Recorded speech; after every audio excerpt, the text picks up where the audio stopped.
जय श्री कृष्ण। एक राजा ने भगवान कृष्ण का एक मंदिर बनवाया और पूजा के लिए एक पुजारी को लगा दिया।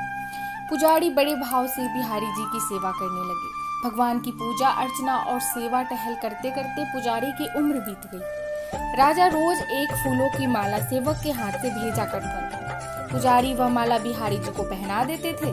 जब राजा दर्शन के लिए आता, पुजारी वह माला बिहारी जी के गले से उतारकर राजा को पहना देते थे। यह रोज का नियम था।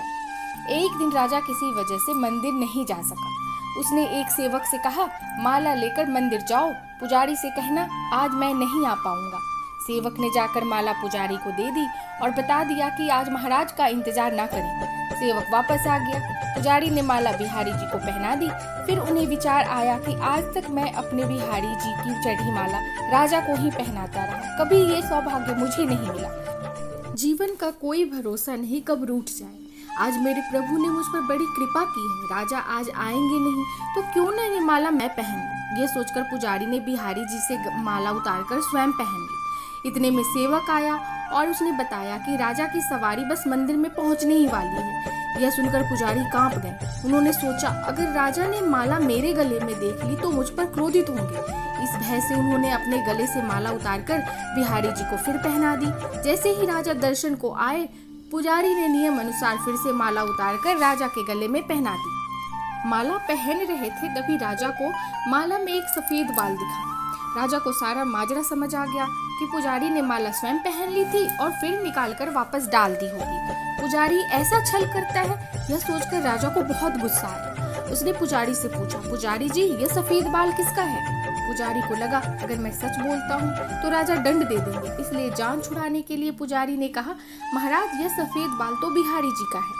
अब तो राजा गुस्से में आग बबूला हो गए कि ये पुजारी झूठ पर झूठ बोले जा रहा है।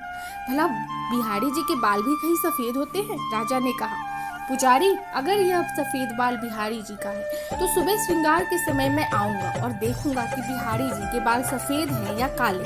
अगर बिहारी जी के बाल काले निकले तो आपको फांसी हो जाएगी। राजा हुक्म सुनाकर चला गया। अब पुजारी रोकर बिहारी जी से विनती करने लगे, प्रभु मैं जानता हूँ आपके सम्मुख मैंने झूठ बोलने का अपराध किया। अपने गले में डाली माला पुनः आपको पहना दी। आपकी सेवा करते करते वृद्ध हो गया।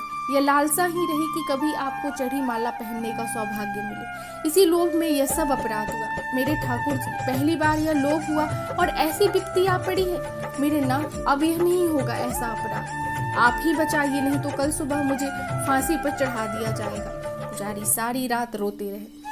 सुबह होते ही राजा मंदिर में आ गया। उसने कहा कि आज प्रभु का श्रृंगार वह स्वयं करेगा। इतना कहकर राजा ने जैसे ही मुकुट हटाया तो हैरान रह गया। बिहारी जी के सारे बाल सफेद थे। राजा को लगा पुजारी ने जान बचाने के लिए बिहारी जी के बाल रंग दिए होंगे।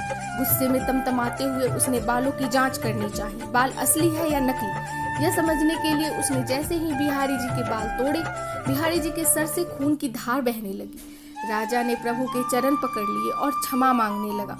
बिहारी जी की मूर्ति से आवाज आई, राजा तुमने आज तक मुझे केवल मूर्ति ही समझा, इसलिए आज से मैं तुम्हारे लिए मूर्ति ही हूँ। पुजारी मुझे साक्षात भगवान समझते हैं। उनकी श्रद्धा की लाज रखने के लिए आज मुझे अपने बाल सफेद करने पड़े और रक्त की धार भी बहानी पड़ी तुझे समझाने के लिए। कहते हैं ना, समझो तो देव नहीं तो पत्थर। श्रद्धा हो तो उन्हीं पत्थरों में भगवान सप्राण होकर भक्त से मिलने आ जाएं।